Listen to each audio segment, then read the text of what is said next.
আসসালামু আলাইকুম। আমাদের ইউটিউব চ্যানেলে আপনাকে স্বাগতম। উত্তর পশ্চিম বঙ্গোপসাগরে ও এর কাছাকাছি উপকূলীয় এলাকায় লঘুচাপ সৃষ্টি হয়েছে। এর প্রভাবে দেশের বিভিন্ন স্থানে বৃষ্টি শুরু হয়েছে। আগামীকালও দেশের 6 বিভাগে ভারী থেকে অতি ভারী বৃষ্টি হতে পারে। অন্য 2 বিভাগের অধিকাংশ জায়গায়ও মাঝারি বৃষ্টি হতে পারে বলে জানিয়েছে আবহাওয়া অধিদপ্তর। মৌসুমী বায়ু সক্রিয় থাকার কারণে আগামী 3 দিন এমন বৃষ্টি চলতে পারে বলেও পূর্বাভাস দিয়েছে আবহাওয়া অধিদপ্তর। মৌসুমী বায়ু গত 30 মে দেশে প্রবেশ করে।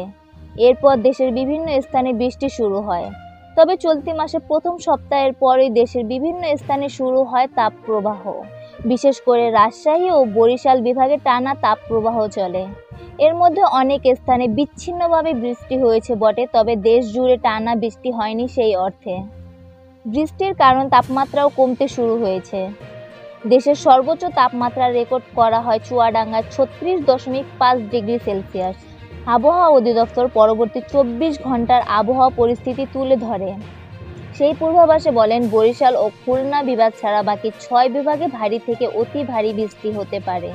আর এই ভারী বর্ষণের কারণে চট্টগ্রাম, কক্সবাজার, রাঙামাটি, বান্দরবান ও খাগড়াছড়ি জেলার পাহাড়ি এলাকায় ভূমিধসের আশঙ্কার কথাও বলেছে আবহাওয়া অফিস।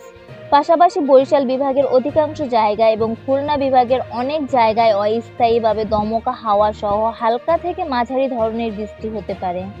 আবহাওয়া অধিদপ্তর জানান, দেশে মৌসুমি বায়ু সক্রিয় থাকায় বৃষ্টি শুরু হয়েছে।